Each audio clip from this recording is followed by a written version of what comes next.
memisahkan campuran. Cara memisahkan campuran terbagi atas 5 metode. Yang pertama, filtrasi, penyaringan. Pada saat menyaring, zat terlarut dan pelarut memiliki partikel yang dimana ukurannya berbeda, sehingga saat air yang berisi tanah ditumpahkan ke dalam gelas, tanah akan tersangkut pada kertas saring, tapi air akan berhasil turun karena partikelnya yang lebih kecil. Kedua, metode sentrifugasi.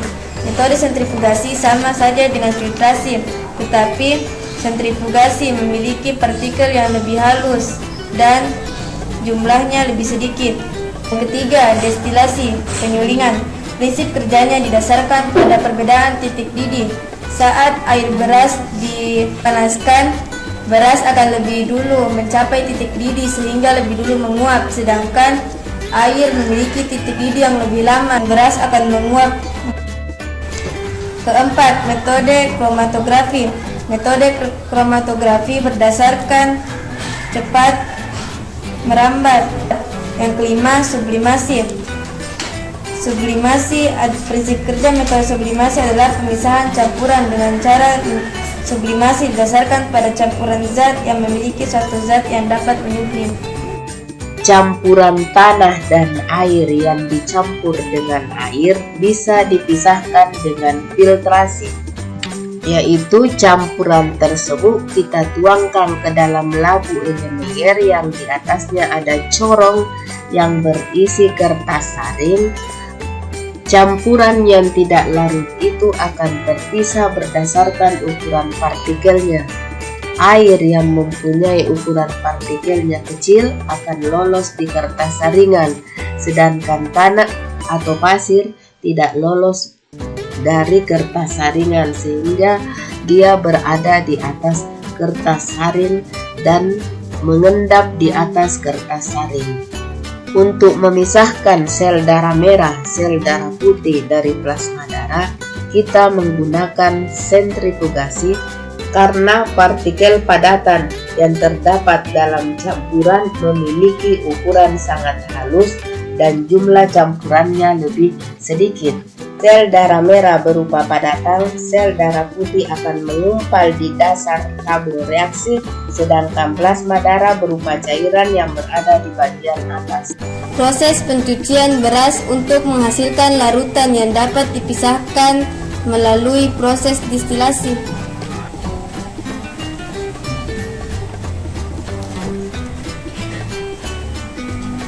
Ya. Kembali iya.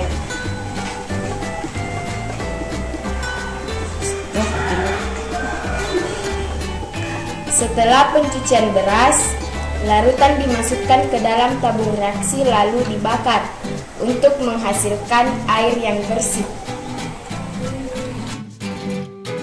Setelah larutan mendidih, masukkan air dingin untuk proses pendinginan. Pemisahan campuran dengan cara kromatografi dimulai dengan menggunting kertas tisu berukuran segi 4 panjang. Kemudian kita beri garis pada kertas tisu itu dengan spidol. Setelah itu kita celupkan ke dalam air gelas sampai batas airnya sehingga spidol itu akan merembes ke atas. Dan setelah itu kita keringkan, kemudian kita tempel di atas papan sebagai hasil penyelidikan IPA. Setiap siswa menempelkan hasil kromatografinya di papan. Pemisahan campuran dengan sublimasi melalui langkah-langkah: mengambil 10 gram kapur barus kotor, kemudian dimasukkan ke dalam beker gelas, lalu meletakkan kapur barus tersebut di atas kasa asbes dan kaki 3, lalu meletakkan cawan porselin sehingga menutup mulut beker gelas, lalu meletakkan es batu pada cawan porselin, lalu memanaskan dengan menggunakan lampu spiritus di bawah beker gelas dan menunggu semua kapur barus sampai menyublim. Mengaduk kapur barus yang sudah menyublit dan sampai timbul kristal.